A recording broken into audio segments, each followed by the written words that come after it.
Muy, pero muy buenas tardes, amigos y amigas. Estamos una vez más en Pensando la Nación. El día de hoy tenemos un capítulo muy importante, un programa muy especial, con una invitada muy especial, la abogada Yasna Barrera, quien nos visita de la región del Maule. Y bueno, Yasna, ¿cómo estás? Un gusto. Un gusto, Álvaro. Te doy muchas gracias por la oportunidad de poder presentarme acá en tu programa y de tener una conversación importante. Excelente, Yasna. Bueno, para poder introducir a la gente de lo que ha estado haciendo Yasna en este último tiempo, la causa de ella ha sido justamente algo que está muy en boga en estos últimos 2 años. Se ha acentuado, sobre todo con la acción que ha realizado el retiro del 10%, y estamos hablando justamente de las AFP, un tema que ha sido el eje central de un sector político determinado, que es la izquierda, y también una parte importante de la derecha que ha cedido a estas ideas que más que ideas son ideología. Y bueno, Jan ha venido realizando una causa bastante interesante y que nos va a presentar a continuación. Lo primero, para poder iniciar esta conversación, Yanna, y esta exposición que nos va a hacer, quiero partir por una pregunta elemental, que mucha gente tiene ciertas dudas, cierta confusión de conceptos. ¿Qué es la nacionalización de los fondos de pensión? Bueno, en primer lugar hay que entender que los fondos de pensión que hoy día existen son fondos de capitalización individual, ¿ya? Lo que significa que los fondos son de cada persona. O sea, yo tengo un RUT, tengo un ahorro y eso está absolutamente ligado. Es decir, el titular del derecho de propiedad hoy día de los fondos de pensiones es la persona, ¿ya? A la persona a la cual además se le saca mes a mes un porcentaje del fruto de su trabajo y por lo tanto es justo y necesario que sea, digamos, de su propiedad. Porque obviamente uno trabaja, ¿cierto? Y ya que se nos obliga a ahorrar para el futuro, cosa que estoy de acuerdo, porque si no, lamentablemente como seres humanos no ahorraríamos, eh, tiene que quedar, ¿cierto?, dentro de mi propiedad, porque es mi trabajo, es mi esfuerzo y por lo tanto son mis ahorros, ¿ya? Cuando se habla de nacionalizar los fondos, es tomar cada uno de estos fondos que tienen RUT, nombre y RUT, y un titular de propiedad, para formar un fondo, un gran fondo nacional, que en definitiva es de todo y no es de nadie, ¿te fijas? Entonces, en definitiva, aquí lo que se quiere hacer es eliminar la capitalización individual, eh, creando por ponerle un nombre, para que sea fácil de entender, para crear un fondo nacional, ¿ya? Un fondo nacional en donde los trabajadores, en lugar de que vaya a mi cuenta personal como Yasna Barrera, vaya a una cuenta del Estado. Esa es la nacionalización de los fondos. O sea, en estricto rigor, entonces, porque la gente tiene esta duda, porque claro, piensan que el hecho de que la administradora sea privada, ellos piensan que los fondos no son de ellos, está esta confusión, y que es del Estado va a ser de todos, como que tienen esta imagen de que, por ejemplo, Pamela Giles está con su martillo golpeando una represa que tiene nuestros fondos, y eso va a Claro. liberarse así como Robin Hood, poder nutriéndonos a todos de nuestro dinero, pero en el fondo es a la inversa, en el fondo los fondos están justamente cuidados en esa represa, y lo que se quiere hacer es cambiar de represa a una represa que la va a tener otra gente, y la van a administrar ellos y ya no va a ser nuestra. Como una... Exacto, es decir, eh, bueno, ¿cómo empezó todo esto? Yo primero quería hacerte un alcance, digamos, que en realidad esta no es que esta sea mi causa. La verdad es que desde que quedó, digamos, la embarrada que quedó en Chile, mi causa siempre ha sido la libertad, y la libertad en todos los ámbitos, en todos los temas, ¿ya? Entonces, evidentemente que esto es un ataque más al cual estamos sufriendo los ciudadanos. Y creo que este es un tema muy transversal, porque al final del día, Álvaro, tú seas de izquierda o seas de derecha, a nadie le gusta que te metan la mano al bolsillo. Entonces, seamos claros, seamos sinceros, yo todavía no conozco ninguna persona que le guste, digamos, que le roben, eso no. Entonces, ¿cómo empezó esto? Ya con el tema de los retiros del 10%, ¿verdad? Que está toda esta discusión política de que, claro, que la izquierda, que la derecha renunció a su principio y que la izquierda también, porque en definitiva, ¿qué más liberal que decir, oiga, saque su ahorro y arrégleselas con su plata, ¿verdad? Pero evidentemente que la izquierda no ha renunciado a nada, porque lo que ellos quieren, y tal como lo dijo Pamela Giles, eh, era darle un golpe al sistema, un golpe en el corazón del sistema. Y entonces claro, han ido debilitando ya con 2 retiros del 10%, han ido debilitando, ¿cierto? Todo toda los fondos de pensión, que son más que fondos de pensión, porque la verdad es que como país ha sido un colchón importante en la economía de nuestro país para el desarrollo de Chile. Entonces, cuando ya empezaron los aires de nacionalización, que te recuerdo que la primera que presentó un proyecto fue Camila Vallejo, pero claro, Camila Vallejo lo que presentó fue un proyecto de ley, ¿ya? Entonces, no fue declarado inadmisible porque como proyecto de ley simple, evidentemente es inadmisible porque es inconstitucional. Pero hoy día existe un proyecto presentado por 4 senadores, de izquierda, por supuesto, la ujú, senadora Proboste, de Urresti, Órdenes y La Torre, en el cual estos senadores presentaron ya un proyecto y que está en la Comisión de Constitución, y lo que ellos plantean es una reforma constitucional para nacionalizar los fondos de pensión, ¿ya? claro, Entonces, frente a esto, ya la cosa se pone de otro color, y además, con todos estos retiros del 10% y con todo este ataque al Estado de Derecho que hoy día tenemos, que nadie lo puede negar, digamos, está la escoba, entonces, frente a todo esto, ya esto lo considero una amenaza, y por lo tanto yo, bueno, yo te cuento, entre paréntesis, yo acá en Talca, no es que lidero un grupo, sino que dirijo o tengo un grupo bastante importante de personas, ¿cierto? Los cuales somos abogados y además de distintas profesiones. Y expuse, dije, no, es que esto realmente es una amenaza y empecé a estudiar el tema. Esto de amenazas, de derecho, perdón, de recurso de protección por amenaza es algo que no es muy usual, Álvaro, en cuanto a los abogados. Siempre se claro, presentan los recursos de protección cuando el derecho ya está conculcado. Entonces, no es algo muy usual, no hay mucha jurisprudencia y por lo tanto lo que yo hice fue ver este asunto y ponerme a estudiar. Entonces, si tú te pones a ver, por ejemplo, la historia de la ley, cuando vemos la historia de la ley y vemos en la sesión 215 de la Comisión Ortúzar, donde se crea este artículo 20 de la Constitución Política, en la cual ujú, se crea este recurso de protección para defender justamente los derechos fundamentales, dentro de los cuales está el derecho de protección, los constituyentes dicen, mira, ¿saben? Pongamos la palabra amenaza y saquemos el peligro inminente. Por lo tanto, hay una visión, una definición más amplia del constituyente para defender justamente este derecho, ¿ya? claro, Ahora, ¿por qué es un derecho de propiedad? Porque, claro, muchos estarán viendo, bueno, pero es un derecho de propiedad, pero en realidad no tengo disposición sobre mi fondo, ni uso, ni goce, o sea, entonces, con respecto a eso, el Tribunal Constitucional ya ha dicho, ya ha explicado que sí hay un derecho de propiedad sobre los fondos, solo que la ley, digamos, ha estipulado que hay ciertas limitaciones en cuanto al uso y goce, y claro, que la disposición está una vez que uno se jubile y todo, pero sí es una especie de propiedad.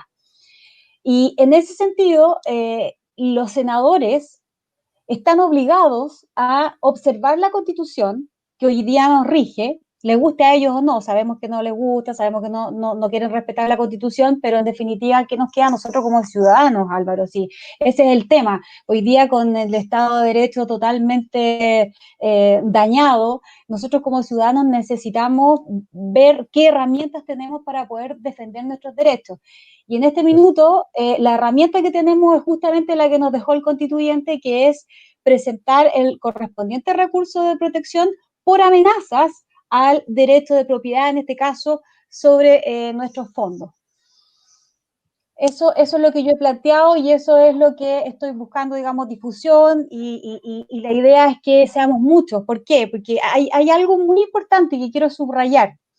la ley 21.200, que es la ley que reformó el capítulo 15 de la Constitución para crear el plebiscito y la comisión constituyente que se va a crear, establece que la nueva Constitución, que el escrito de la nueva Constitución debe respetar 4 cosas. Primero, el carácter de república del Estado de Chile. Segundo, el régimen democrático. Tercero, las sentencias firmes y ejecutoriadas. Y cuarto, los tratados internacionales vigentes, ¿ya? Claro. En cuanto al tercer punto, si es que nosotros logramos convencer hoy día a las Cortes de que estamos siendo amenazados un derecho de propiedad, obtendríamos una sentencia ejecutoriada, ¿cierto? Firme y ejecutoriada, ¿cierto? Y por lo tanto quedaríamos protegidos en cuanto a nuestros fondos para la futura decisión que tomara esta comisión constituyente, claro. y porque en definitiva esa comisión está obligada a respetar las sentencias firmes y ejecutoriadas que se hayan dictado antes entonces, y por otro lado, también se les obliga a respetar los tratados internacionales y dentro del tratado del Pacto San José de Costa Rica está justamente el respeto al derecho de propiedad como un derecho fundamental de los seres humanos. Claro. Entonces, no solo se trata de que estos senadores no están respetando los derechos fundamentales de la Constitución chilena, sino que tampoco están respetando un tratado internacional ratificado por Chile y que además es la propia convención constituyente la que debe respetarlo en su, digamos, en el escrito de la nueva constitución que se vaya a celebrar. Bien, excelente. Ahora, ¿qué posibilidad hay, por ejemplo, de que la constituyente, supongamos que hay una mayoría de constituyentes de izquierda, de extrema izquierda? Por ejemplo, ya lo ha dicho ya el señor H varias veces, poniendo entre comillas la propiedad privada, hasta Guido Girardi, que es un personaje que se escabulló bastante bien en democracia durante 30 años, creíamos que era un moderado y finalmente también empezó a poner en duda la propiedad privada. Entonces, ¿qué posibilidades hay de que, por ejemplo, en el caso de que sean electos estos constituyentes y en su mayoría hay una gran cantidad de gente de izquierda, de extrema izquierda, puedan justamente transgredir estos 4 puntos fundamentales, ya sea por ley simple, como una vez también lo esbozó Fernando Atria, y qué posibilidades tendríamos en ese sentido de apelar justamente a esa defensa? Y el punto 3 me gustaría que lo explicaras a lo mejor con más detalle cómo se realiza esa cuestión ejecutante que tú mencionas, cómo se hace el puente entre la ciudadanía, entre los civiles, en este caso tú que estás liderando una causa desde la sociedad civil, para que sea respetado en la Convención Constituyente. Claro, mira, la verdad las cosas es que esto es algo absolutamente incierto y es una de las cosas por las cuales yo fui una de las impulsoras o no impulsoras, sino que lideré en mi región la campaña por el rechazo, porque en definitiva la institucionalidad del país va a quedar absolutamente un rato así como en ascuas, ¿verdad? Si se respetara, porque hay que ponerse en 2 escenarios posibles, porque ya hoy día ya sabemos que todo es posible, por lo tanto hay que ponerse en los 2 posibles escenarios. Primero, que efectivamente se respete el acuerdo, ya que es lo que está escrito en la reforma constitucional que fue hecha por la ley 20.200 y que fue lo que reformó el capítulo 15 de la Constitución, ¿verdad? Y en ese caso, entonces, se tendrían que respetar sí o sí los 4 puntos que yo te acabo de mencionar, dentro de los cuales está que Chile es una república, que tenemos un régimen democrático, y el tercer punto que tú me pediste que yo especificara más, que se refiere a que se deben respetar las sentencias firmes y ejecutoriadas, quiere decir que cuando un tribunal de la república dicta una sentencia y cuya sentencia frente a la cual ya no existen más recursos, es decir, esa sentencia queda firme. Y ejecutoriada, bueno, que la sentencia ya evidentemente ya se ejecuta en el área del derecho, ¿verdad? O sea, esa sentencia queda absolutamente oleada y sacramentada para que todos me entiendan, ¿ya? Claro. Entonces, claro, entonces las sentencias que están firmes y ejecutoriadas se deben respetar sí o sí, Perfecto. porque ya un tribunal de la República dictó su decisión, ya no hay más recursos en su contra y por lo tanto no hay nada más que hacer. Si nosotros presentáramos este recurso de protección y lográramos convencer a los señores ministros de nuestras cortes de que realmente estamos siendo amenazados en el derecho de propiedad y ellos dictaran una sentencia y esa sentencia quedara firme y ejecutoriada, podríamos nosotros tener una especie de salvaguarda para el día de mañana, ¿ya? Eh, si es que, porque estoy conectando justamente esta reforma constitucional con el punto 3, ¿cierto? Que debe Claro, defender esta constituyente, con una sentencia que nosotros eventualmente podríamos lograr si es que los ministros están de acuerdo con mi fundamento jurídico en cuanto a que efectivamente se nos está amenazando el derecho de propiedad cuando se nos quiere nacionalizar los fondos de pensiones que son nuestros. ¿Ya? Eh, al respecto también quería hacerte una precisión, me voy a ir un poquito más atrás en la conversación, perfecto. en lo que tú planteabas al principio cuando hiciste la introducción. Efectivamente, la gente en el primer retiro del 10%, bueno, yo soy mucho de escuchar radio para saber, digamos, para ver el pulso de la ciudadanía y evidentemente también uno tiene que escuchar radio de todos los sectores porque si no, no tiene gracia, ¿verdad? Exacto. Uno tiene que saber evidentemente, a todo nivel cómo está la sensación nacional. Eh, Exacto. claro, entonces mucha gente llamaba a la radio y decía, oye, ¿qué 10%? Si esa plata ya no existe, ¿no? Oye, esa la tiene Lux y la tienen los Piñeras. La gente Claro, los realmente mates. pensaba, sí, la gente realmente pensaba que la plata no estaba, que, ay, Claro, ahora los vamos a pillar porque como queremos el 10% y no lo van a tener y no lo van a poder pagar, entonces ahora claro. los vamos a pillar, ¿me entiendes? O sea, ese era como el discurso. Y chuta, y sucede que la plata estaba, po, y les Sí, pues. llegó, y billetitos constantes y sonantes. Entonces, como que la gente dijo, a ver, parece que es verdad, que mi cuenta está, que está mi nombre, que mi root, Claro. que mi platita y que me llega, ¿te fijas? Y ya, bueno, ahí la gente ya se entusiasmó con el segundo retiro, ya están esperando la plata, porque ya sabe que Sí, existe. pues. Entonces, yo siento que en definitiva esto del 10% también,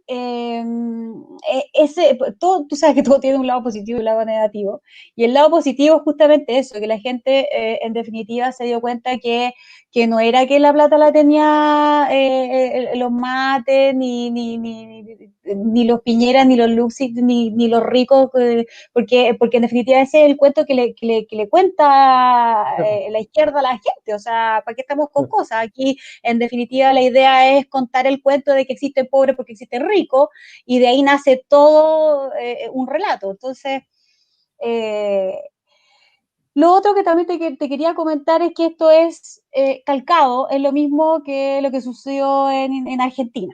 ¿Te fijas? En ya. Argentina ellos tenían el mismo sistema que tenemos hoy en día en Chile, el sistema de capitalización individual, ¿cierto? Y Cristina Fernández en el año 2008 eh, nacionalizó los fondos y pasó todos estos fondos, lo mismo que se quiere hacer, el proyecto llama Instituto, crea, en el proyecto estos senadores crean un nuevo instituto de previsión social en donde pasan todos los fondos, digamos, de cada persona pasan a hacer cargo de ese instituto. Es exactamente lo Perfecto. mismo que se hizo en Argentina, ¿ya? Ahora, y también este proyecto dice que ese dinero se va a invertir, propone, más bien dicho, que ese dinero se va a invertir en obras estatales, en obras públicas, y dice así muy livianamente que te van a dar un 2% de rentabilidad anual, Claro. ¿ya?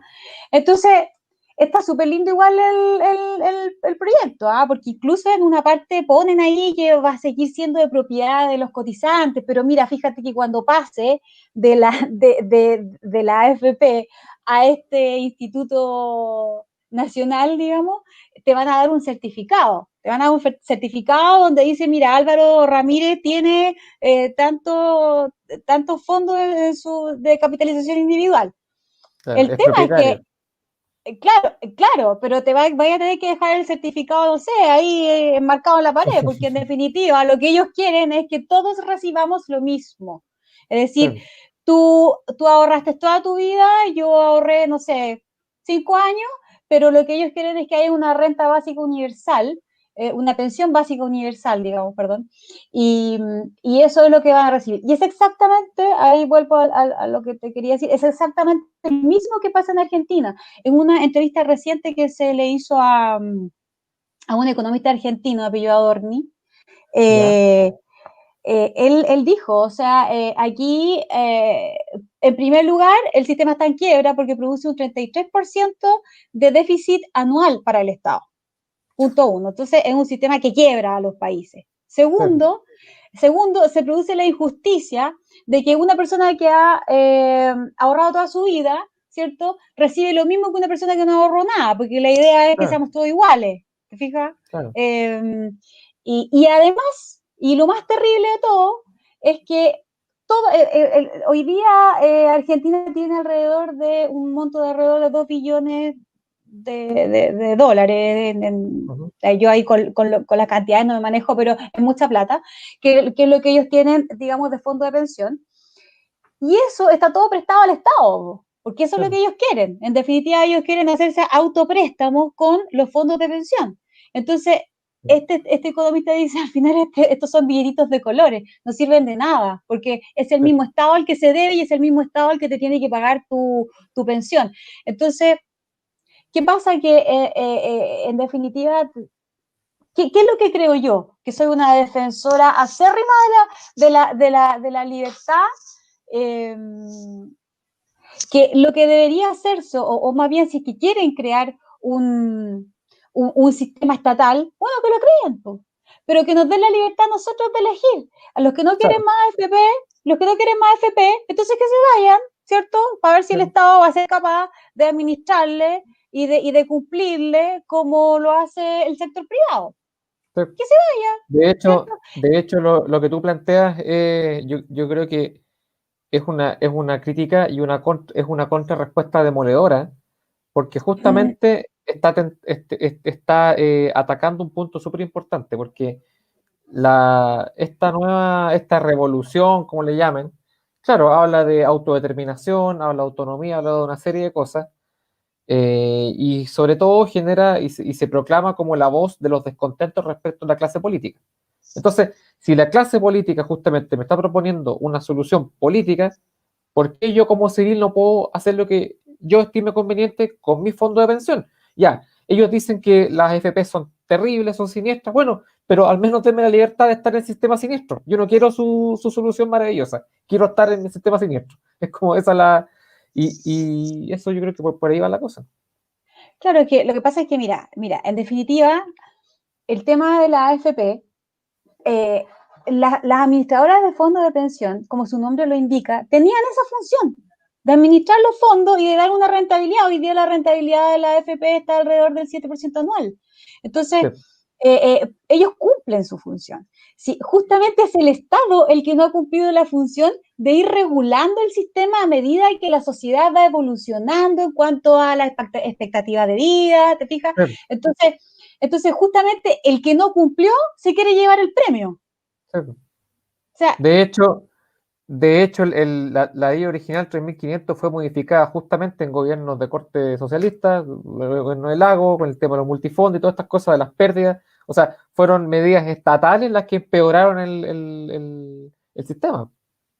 exacto. Entonces, si el Estado ni siquiera es capaz de regular una entidad que es privada, que lo único que tenían que hacer es ir acomodándola a medida de que las necesidades fueran cambiando, porque eso es así, o sea, y la constitución lo mismo. Mañana vamos a tener una nueva constitución y esa nueva constitución vamos a tener que estarla revisando a medida que vamos evolucionando y van cambiando las necesidades como sociedad, ¿te fijas?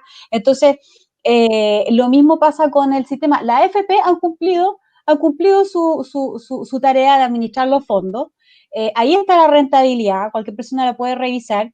Obviamente no están exentas de errores, yo no soy defensora de las AFP, pero sí soy defensora de un sistema que a Chile le ha permitido progresar, ¿verdad? Porque Ah, también a ver, también hay que tener claro que Chile, nosotros no somos Venezuela, no tenemos el petróleo de Venezuela, no somos Argentina, que como ellos mismos dicen, hoy estamos durmiendo y estamos creciendo. Nosotros somos un país pequeño, sí, somos un país que siempre fuimos pobres, ¿ya? O sea, le ganábamos a Haití en el año 70. sí, Ese era nuestro, claro, teníamos una inflación exorbitante de alrededor del 600%. 600%, claro. ¿Te fijas? Entonces, ¿qué pasa? Que nosotros también tenemos que, mira, ¿sabes qué me pasa a mí cuando pienso, porque a todo esto, cuando llegaban los venezolanos y todo a Chile y nosotros, entonces uno hablaba con la gente, oye, mira, ¿sabes que nos puede pasar lo mismo que Venezuela? No, ¿cómo se te ocurre? O sea, oye, pero si fíjate que Venezuela tiene y nosotros somos un país chico, somos menos. Sí, No, entonces, increíble cómo el chileno realmente se quiere tanto y que no se da cuenta de la realidad y del milagro chileno que fuimos. sí. Eso es una pena, digamos, que la gente no sea lo suficientemente racional como para ver, digamos, que lo que hicimos fue importante y que gran parte del crecimiento que tuvimos como país también es justamente este modelo que tuvimos de pensiones. Claro. Que básicamente, bueno, ahí hay varias cosas que se pueden hablar. Una, yo creo que yo siempre he dicho que hay un problema fundamental que es la comodidad. La comodidad y no percibir peligro te ciega, y no te permite ver el destino en el cual estamos. O sea, como tú estás tranquilo en tu casa y ves que no pasa nada todavía, entre comillas, porque te incendiaron la mitad del país, pero todavía estás cómodo en tu casa tranquilo, entonces dice, Claro, no, Venezuela, eso es imposible, eso es un cuento del siglo claro, pasado. Pero está ahí, o sea, los países quiebran, los países se arruinan de la noche a la mañana, pasa eso, Venezuela era el país más rico de Sudamérica, tiene petróleo, imagínate, reservas de petróleo más grandes del planeta, entonces y Chile no tiene eso. Y Chile, uno de los pilares fundamentales, ojo, es el sistema de AFP. Es uno de los pilares fundamentales económicos. Entonces, y ojo también otra cosa, y ahí quiero que si tienes, si podemos hablar también de eso, de que los europeos que sí, tenían sistemas más parecidos al que pretenden ir ahora, que son sistemas más estatales, están camino de vuelta porque se dieron cuenta que hay que ¿cómo se llama? Los fondos solidarios, los fondos administrados por el Estado, al final tienen un problema que es la pirámide demográfica. Y en Europa funcionó muy bien después de la Segunda Guerra Mundial, pero después no, porque creció la cantidad de ancianos de tercera edad, entonces tuvieron que importar incluso gente, importar lo digo en un sentido como súper práctico, pero traer gente de afuera para sostener el sistema. Entonces aquí en Chile puede pasar algo parecido. sí, puede pasar, de hecho, y es cosa de ver cómo está nuestra tasa de natalidad para darnos cuenta de que tenemos dos problemas. Primero, está envejeciendo la población y segundo, los jóvenes de hoy día son jóvenes que, hay un estudio sobre los niños, pero son jóvenes que entran tardíamente al mercado laboral y por lo Claro, tanto pierden mucho tiempo valioso, digamos, de cotizar. Ahora, evidentemente, también eso va, y me parece bien, va de la mano con que está entrando más gente a la universidad, y bueno, ya ese es otro punto. Pero sí, el sistema de reparto, la verdad, las cosas es que depende mucho de lo que tú acabas de mencionar, que es el sistema piramidal, ¿verdad? Que los que estamos trabajando hoy día, la población de trabajo de hoy día, somos los que tendríamos que mantener a los viejos de hoy, ¿verdad? claro, Y así sucesivamente. Entonces, mañana cuando a mí me toque que me mantengan, como la tasa digamos, como el envejecimiento en Chile está siendo mayor, entonces cuando a nosotros nos toque que los jóvenes o la población trabajadora mantenga a los jubilados, van a ser menos y por lo tanto la magia no existe. Aquí todo esto claro. son recursos y eso fíjate que, bueno, yo siempre he dicho, esta cuestión se divide, es muy simplista quizás lo que te voy a decir, pero desde lo simple se parte, siempre. Entonces, esto se divide entre la gente, entre dos grupos de gente, los emocionales y los racionales. Entonces, si tú miras esto por la emocionalidad, vas a decir, mira, que las pensiones, que pobrecito, qué sé yo, que lo... Y claro, y evidentemente el Estado tiene que cumplir su rol en ese sentido, pero también nosotros que queremos libertad, y la libertad va de la mano con la responsabilidad, nosotros también tenemos que hacernos cargo de nuestra vejez, ¿verdad? Entonces, Claro. no podemos partir de la base de políticas públicas paternalistas, porque si partimos de esa base ya partimos mal, o sea, estás malcriando a la gente y no le estás enseñando a ser libres, y lo que también tiene el correlato de la responsabilidad, ¿ya? Y también Exacto. está el otro lado, que son los racionales, que uno dice, bueno, ¿y de dónde sacamos la plata?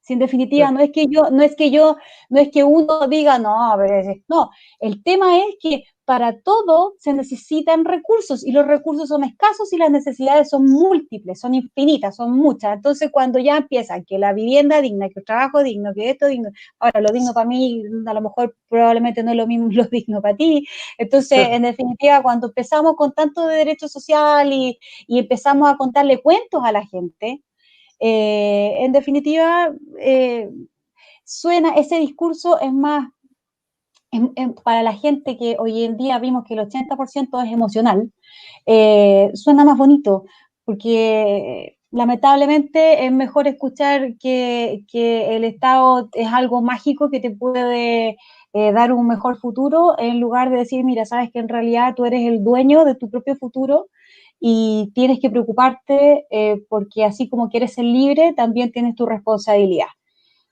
Sí. Ese es el punto. Y además que el sistema que están creando, porque esto tiene muchos efectos colaterales, una de las cosas que también trae, porque es todo un equilibrio, los sistemas económicos, sociales, morales, éticos, todo un equilibrio. Cuando tú generas estos sistemas que son controlados por el Estado y aseguras repartición igualitaria a todas las personas, vas, por ejemplo, desmereciendo el trabajo, el mérito, el incentivo de trabajo. Por lo tanto, el día de mañana vas a tener una población, no sé, pues, una tercera edad que no haya trabajado muy poco en su vida, eh, y eso va a desincentivar incluso los mismos fondos. Porque claro, si yo, por ejemplo, digo voy a trabajar 5 años y voy a recibir lo mismo que el que trabaja 50 años, entonces ¿para qué voy a trabajar 50 años si voy a recibir lo mismo? Entonces pasa en parte también lo que pasa en los países comunistas, en general, el mismo efecto, Bueno, digamos. pero es que ese es el socialismo, en definitiva, pues igualdad Ah, sin mérito, igualdad por igualdad, en definitiva, da lo mismo si tú trabajas más que yo, los dos tenemos que tener lo mismo. Y si eso significa que tengamos que bajar el nivel de recursos que entra a los bolsillos de nosotros, no importa. Es como si hay que nivelar para abajo, no importa, si lo importante, el fin último para ellos es la igualdad. excelente. Entonces, Sí. de ahí, bueno, de ahí parte toda la filosofía de ellos, digamos, y Sí. que contrasta con la nuestra, porque nosotros decimos, bueno, si yo me esfuerzo, si yo trabajo y tengo el fruto de mi trabajo, bueno, yo quiero hacer con el fruto de mi trabajo lo que yo quiera. O sea, está dentro de mi derecho humano eh, obtener el fruto de mi trabajo y disfrutarlo en lo que a mí se me ocurra. Entonces, no tiene por qué, digamos, en pos de la igualdad, decir, no, mira, sabes qué, lamentablemente tú trabajaste más que el otro, pero aquí tiene que haber una pensión básica universal y para Claro, todos igual. Y como tú claro. acabas de decir, se produce un desincentivo ahí, Un incentivo. que a todo nivel está pasando eso con la igualdad, porque en definitiva si todos vamos a recibir lo mismo, independientemente de lo que hagamos, se produce un desincentivo a todo nivel. Sí, pues de hecho, te lo digo, o sea, no sé si has escuchado la generación millennial, que, que Sí, es claro. la generación de la gente de mi edad, que es entre los 25 y los 35 años más o menos, incluso hasta 40 años, Sí, yo me salvé como pero por un año, creo. por un año te salvaste, porque justamente esa generación que es bastante especial y bastante marcada por ejemplo, no trabajar, por tener periodos después, porque están estudiando como 10 años en la universidad, después de estar mucho tiempo dándose vuelta de carrera en carrera, después viene un periodo de, oye, quiero viajar, quiero descubrir lo que, no sé, algo que me gusta, y después viene no tienen hijos tampoco, entonces al no tener hijos, además están justamente, si todo es un desequilibrio, porque claro, además ellos hablan de repartición, pues necesitan hijos para que los mantengan. Entonces, porque el sistema se mantiene con gente joven, por la pirámide demográfica. Entonces, si tú cuando tú vas desentrañando toda esta cuestión, que es un edificio conceptual que es bastante simple, no hay que ser, yo creo, o sea, obviamente hay que tener ciertos conocimientos, pero no hay que ser un ingeniero técnico en fondos de pensión y economía para entender cuestiones lógicas. Si tú le explicas esto, le empiezas a desarmar su edificio conceptual. Es súper Sí, simple. claro, sí. Sí, lo que pasa, Álvaro, es que el problema que tiene la derecha hoy en día es que, claro, estamos del lado de los racionales. Entonces, es como, de repente es como una discusión de sordos cuando te ponen toda la emocionalidad sobre la mesa, un discurso totalmente bonito, emotivo y todo el tema, y tú te vas a los datos. Entonces, lamentablemente nosotros vamos a tener que ponerle épica al dato, vamos a tener que ponerle Sí, pues. emocionalidad al dato, porque si no, como dije recién, va a ser un diálogo de sordos. No es que, a ver, no es que uno no quiera que la gente tenga mejores pensiones, ni que haya un grado de solidaridad como el pilar solidario que hoy en día sí existe en Sí, nuestro sistema de pensiones. No es eso, ¿ya? Es que la fórmula tiene que ser la correcta para que sí. esto no nos rebote en la cara. Entonces, para eso, y por eso es que las políticas públicas tienen que ser racionales, porque en el Son minuto, números, al final. claro, en el minuto que empezamos a decidir con el corazón, eh, vamos a hacer puras leceras y el día de mañana, en lugar de tener mejora en la vida de la gente, va a ser todo lo contrario. Entonces, Sí. esto es como el papá con los hijos en la casa. A veces uno como papá le toca tomar decisiones pucha, que no son muy románticas, por decirlo Sí, de pues. alguna forma, pero uno lo hace por el bien de los hijos y uno sabe que después se lo van a agradecer. Entonces, por eso cuando uno ve a tanto político de nuestro sector que no defiende las ideas y que renuncia a tanto principio, uno se desilusiona, pues, porque dice, Sí. bueno, en definitiva, necesitamos gente con sustento, con contenido, y eso es lo que te hace ser valiente. Si tú tienes tus principios claros, tienes el contenido claro, eso te va a llevar a la valentía, no va al revés la cosa. Entonces yo siento que faltaron aquí mucha convicción, faltó mucho contenido, eh, y por lo tanto hubo poca valentía para defender algo que no se tiene. Exacto. Una pregunta respecto a eso, porque tú recién mencionaste el tema del discurso, de la épica, del de darle un contenido discursivo a nuestras ideas. Te quería preguntar si estás de acuerdo, y yo creo que lo hablamos la otra vez por interno. ¿Estás de acuerdo con la nomenclatura o la premisa que plantean algunas personas de nuestro sector de, bueno, si van por el 10, 20, 30%, ¿por qué no ir por el 100%? Si en el fondo, de una manera como de quebrantar el discurso de la extrema izquierda, planteando justamente, ya, pues entonces vamos por todos los fondos de pensión porque no quiero que los políticos me roben el resto. ¿Qué piensas de ese discurso, de esa premisa, y si te parece bien, y si no, cómo se podría trabajar mejor? Sí, mira, lo que pasa es que es un poco contradictorio, porque evidentemente que si nos vamos así digamos, a los liberales 100%, evidentemente que me pasen mi fondo y mejor me pasen el 100 en lugar de que me lo roben. Pero si queremos defender el modelo, entonces caemos en una contradicción, porque recién hablamos, ¿para qué vamos a repetir todo lo que acabamos de decir? Este sistema de pensiones es la base del modelo chileno y de que nos ha permitido un cierto desarrollo. Por lo tanto, si yo estoy diciendo que es un buen modelo, que nos permitió un desarrollo y todo lo que acabamos de explicar hace unos minutos, y voy y digo, no, mira, ¿sabes qué? Que me pase mi 100%, entonces estoy cayendo en una contradicción. ¿Te fijas? Claro, La izquierda al parecer cayó en una contradicción, porque qué más, como dije hace unos minutos, qué más liberal que decirle a la gente, oiga señora, tome su plata y arréglesela. Pero es que ellos no caen en contradicción porque ellos están justamente yendo hacia el modelo. Ellos quieren claro. desmoronar el modelo. Entonces, aquí, ¿de qué se trata? ¿Vamos a defender el modelo o vamos a ayudar a la izquierda a desmoronar el modelo? Si queremos ayudar Ya. entonces a terminar de darle el golpe al modelo, entonces tenemos que pedir el 100%.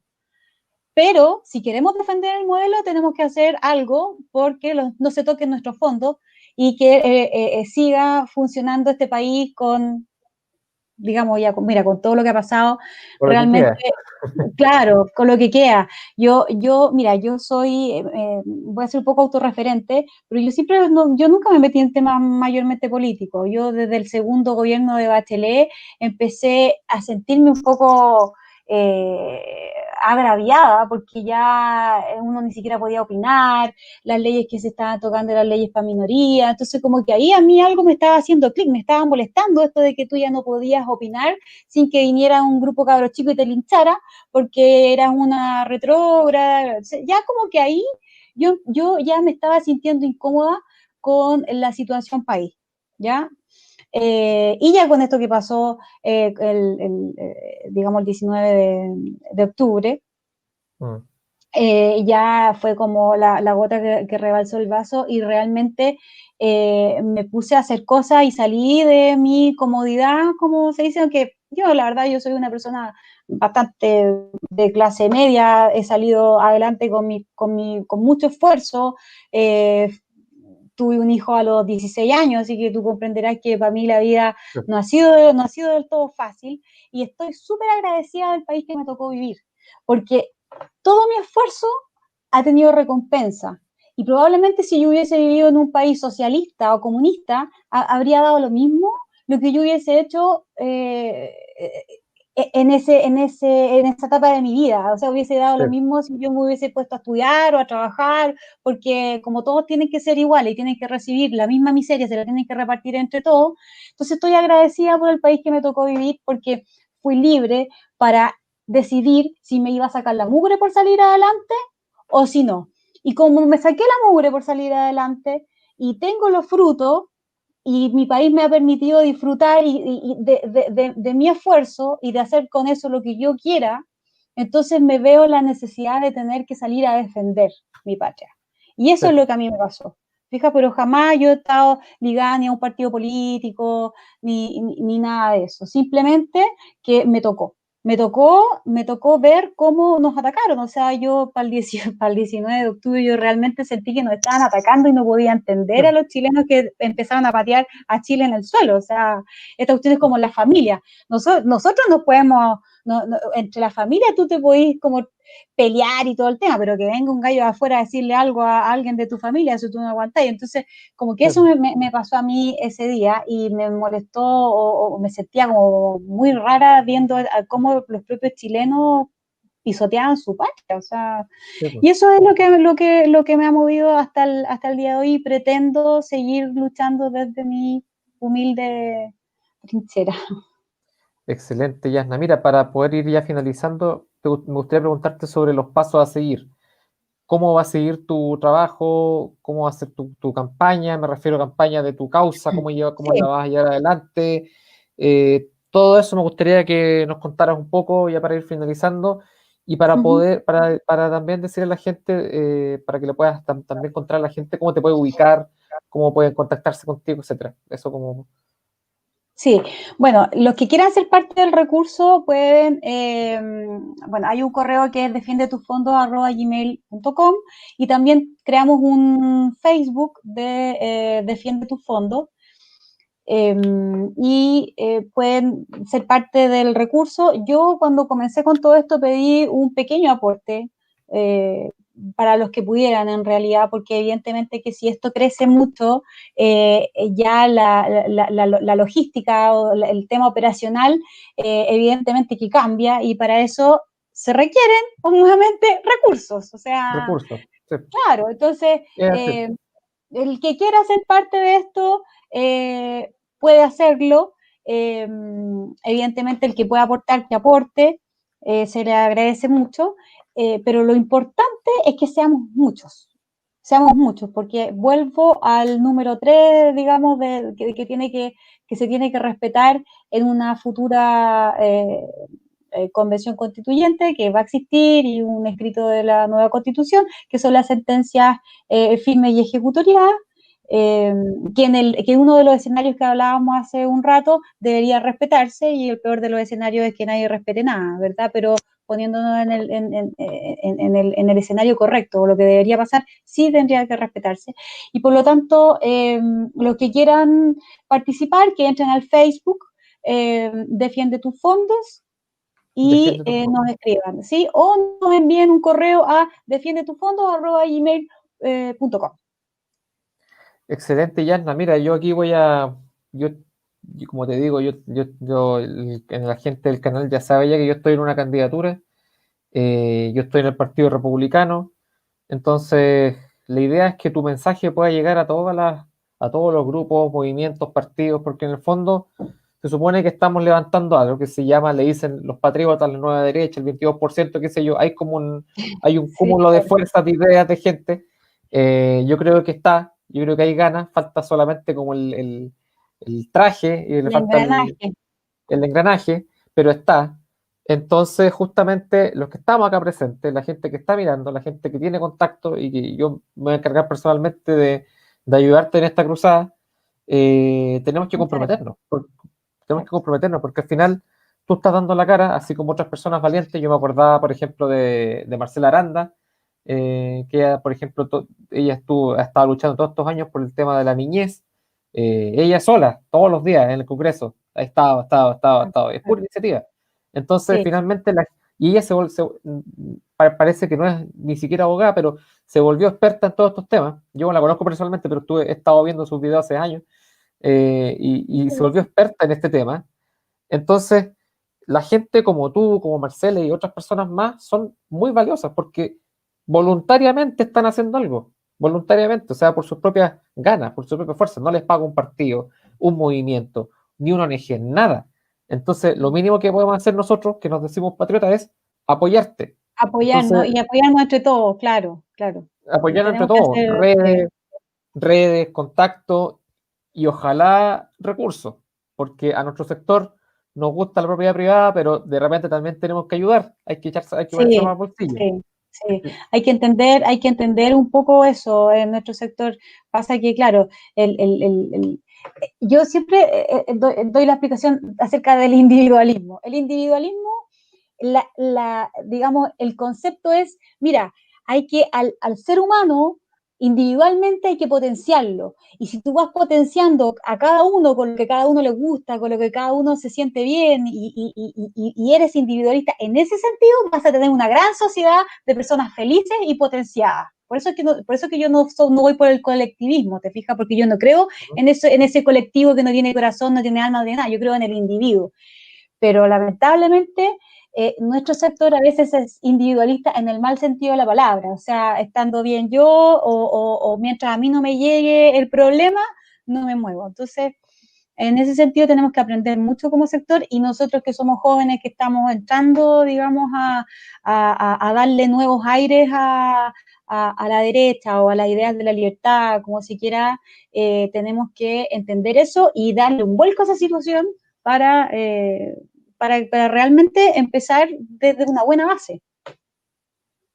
Exacto, exacto. Bueno, tú me compartiste un documento hace unos días atrás, así que si tú quieres, yo después lo puedo compartir también en las redes para que ahí le paso el aviso a la gente, porque me Claro. imagino que tú estás también teniendo material por PDF, alguna minuta, entonces cualquier cosa, yo lo puedo compartir aquí en el canal también, así que cualquier cosa estamos en contacto y aquí la gente le vamos a estar compartiendo material de informativo para que se vaya informando de lo que está pasando.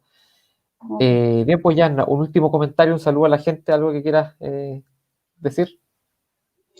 Mira, agradecerte por este espacio. Primera vez que me invitan a hacer un directo en un canal. Agradecerle también a Daniela Mellado, que fue la persona que hizo los contactos. Espectacular ella, porque no nos conocemos, pero en redes sociales me escuchó, le gustó la idea y realmente se ha puesto las pilas. O sea, yo me siento súper reflejada con ella, porque realmente no nos conocemos, somos iguales. Se puso a estudiar el día sábado, el Claro. proyecto, y la verdad es que eso, y pedirle a las personas que quieran ser parte, que no duden en comunicarse con nosotros. Pues, por último se comunican contigo y tú haces el puente, para que la idea es dar una señal, dar una señal de alerta, de alarma, y también contarle a todas las personas, porque esto es transversal, ¿eh? O sea, yo te lo repito, a nadie le va a gustar que sus fondos de pensión pasen a un fondo común para que se reparta por igual. Eso no le va a gustar a nadie. Por lo tanto, esta idea hay que potenciarla y ofrecerla. Bien, pues cualquier cosa que, mira, estás invitada al canal, las puertas están abiertas para que podamos hacer un capítulo analizando más detalle el tema de las FP. Yo creo que hoy día fue como un capítulo introductorio para conversar estos temas como grandes rasgos, presentar tu proyecto.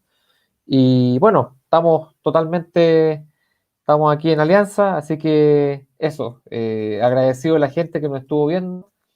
Y eso, ustedes que vieron el capítulo, vieron el programa, compartan en sus redes sociales, mándenselo a sus amigos, explíquenle lo que está pasando con los fondos de pensiones, que van a ser sus fondos y es su derecho a propiedad, son sus ahorros que están siendo expuestos y están en amenaza. Así que eso, te quiero agradecer, Yasna, por tu exposición, por el trabajo que estás haciendo, por la iniciativa que tuviste tú voluntariamente de defender una causa y espero que haya más llanas en el público para que sigan con este tipo de causas. Cada uno tiene que levantar una banderita, las banderas están ahí y es cosa de tomarlas y ondearlas, porque Sí. faltan voluntarios. Así que eso pues, Yanna, nos estamos viendo, cuídate y nos vemos en el próximo capítulo de Pensando en la Nación. Que estén muy bien. Muy bien, Álvaro, gracias. Hasta luego.